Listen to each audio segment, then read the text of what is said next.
Pour parler de l'accessibilité du livre au grand public, il faut commencer d'abord par résoudre le problème de la chaîne de production. Parce qu'au niveau de la chaîne de production, l'auteur n'est pas l'éditeur. L'éditeur n'est pas l'imprimeur. Et l'imprimeur n'est pas le vendeur. Donc, il y a une chaîne pour qu'un livre se retrouve entre les mains des gens.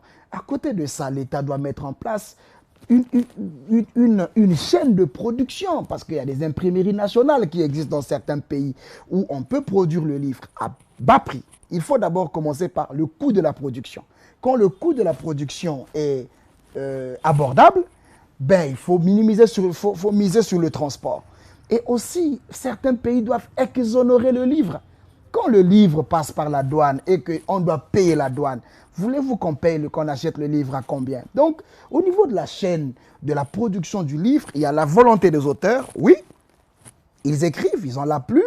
2, les éditeurs sélectionnent des bons manuscrits. 3, les vendeurs, ils sont là. Les communicants font la promotion.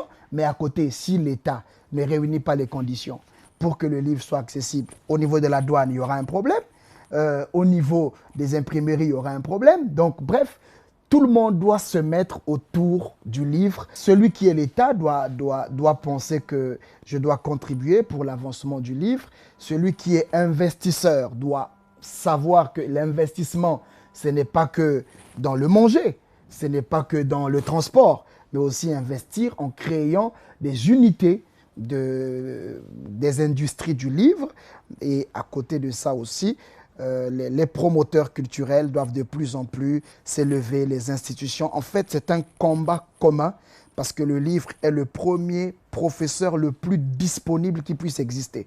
Le professeur que vous avez en classe ne vous enseigne que pendant 1 heure, mais le livre est le professeur qui vous enseigne jusque sur le lit. J'ai un de mes textes dans Jamais prisonnier d'opinion, j'ai dit un pas de la politique, de la littérature à la politique. Et certains auteurs me disent non, on ne peut pas faire de la politique quand on est auteur. Mais c'est faux. Pourquoi? Parce qu'il n'y a pas de livre qui ne touche pas la politique. L'objectif du livre, c'est la société. L'objectif du livre, c'est la cité. L'objectif du livre, c'est renforcer la gestion de la cité. Et donc, il suffit d'un pas en avance pour qu'un livre devienne de la politique ou un pas en arrière pour qu'une politique devienne un livre.